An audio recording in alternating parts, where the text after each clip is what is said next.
Hi, my name is Anthony Sholler. This is my YouTube book review for EDU 104. The book that I decided to use was The Essential 55 by Ron Clark. Basically, in short, the book, overall it's about the 55 steps to being a great teacher. He doesn't just apply this to when teaching students. He applies this to outside of your life, as well as your co-workers, fellow teachers as well. So I will be pointing out some of the things that stood out to me during this, or while I was reading this text or this book. The first point is just in general respect. He mentions that whether your children are adults, it's always much harder to communicate if you don't have proper respect. So he always goes back to the core values throughout the book, talking about just simple things. One of the things he does mention is saying yes ma'am, no ma'am, yes sir, no sir. What this does is it not only displays respect, but it also shows that you have confidence. Also, when you do this, it kind of promotes self-confidence within yourself as well. Not only showing it, but you actually attain a little self-confidence as well. Another thing is eye contact. Along the same lines as this, if you apply this with the previous rule, the yes ma'am or no sir, things like that, it just displays confidence. He mentions to not only get this point across to your students, but obviously practice what you preach. Do it with your students as well, because you will earn their respect as well. The next thing is to respect others' comments. As a teacher, you're going to have students who have comments or opinions that you don't necessarily agree with. Don't necessarily call them out on it. Always say that you appreciate what they're saying, or point out something that you may kind of agree with, and then also say your side. For example, somebody doesn't say something that you really agree with, you can always say, I understand where you're coming from, but here's my view, or I like what you mean about this, but here's another way you can look at it. Another thing is, along the same lines, is don't roll your eyes or smack your lips or anything like that when students do have comments.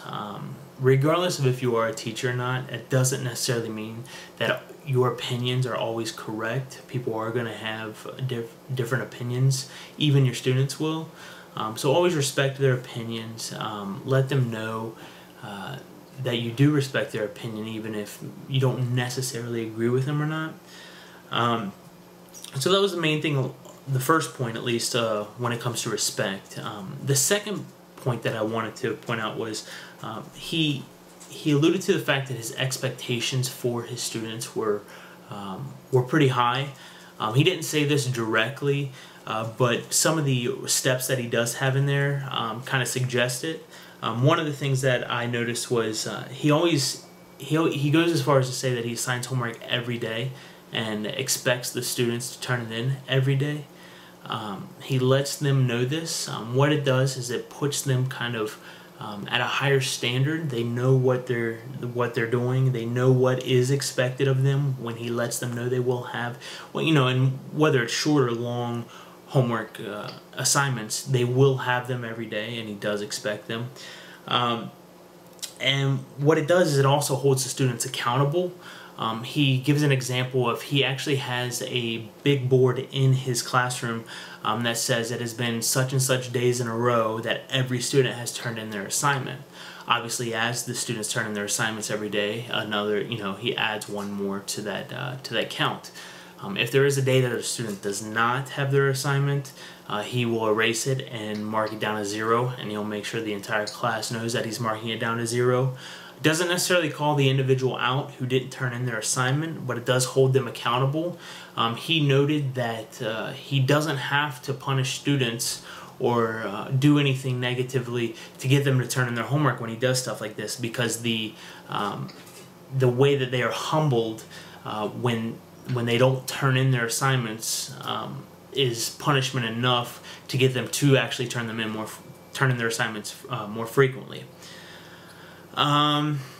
He also mentions that when he does turn in homework assignments, there will be no moaning or griping. He tells his students that if they feel that the workload is too much, or that they can't do it, or they want a smaller workload, to come to him and state their opinion, but in a respectful way. If you do it in an intelligent and a respectful way, he's more likely to listen to you. And he actually relates this to real life as well, because it is true in all circumstances as well. If you come across in a calm, intelligent, respectful manner, more people are willing to listen to you. And this is just a value that you can instill in your children, early on.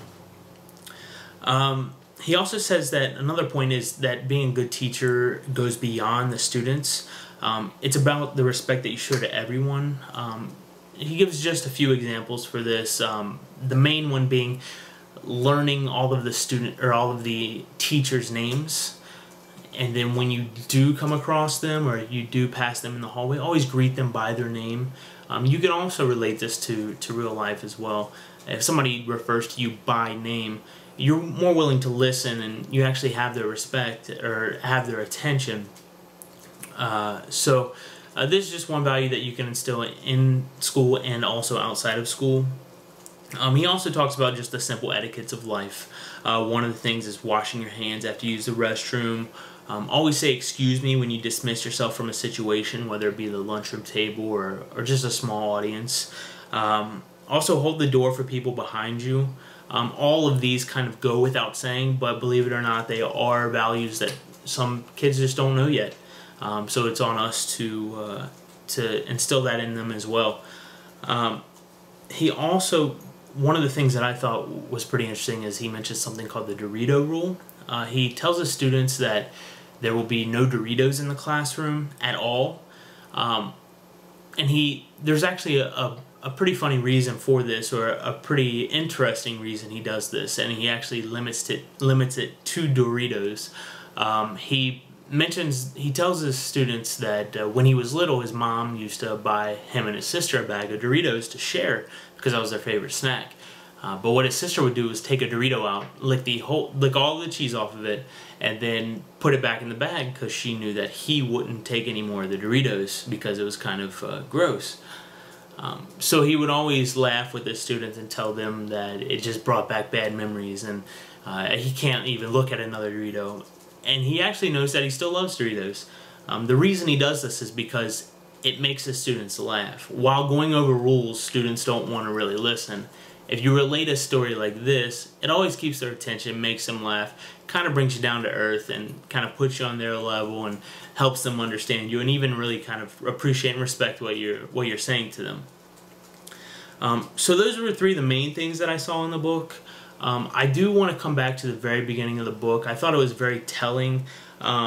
It was kind of interesting. At the very beginning of the book, he has an acknowledgments portion. He has an acknowledgement to his mom and dad, an acknowledgement to his students.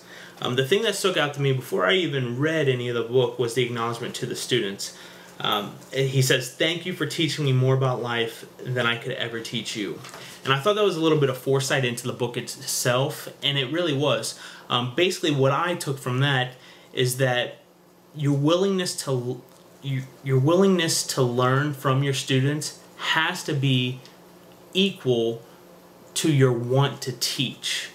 What I mean by that is that you're going to learn so much from your students.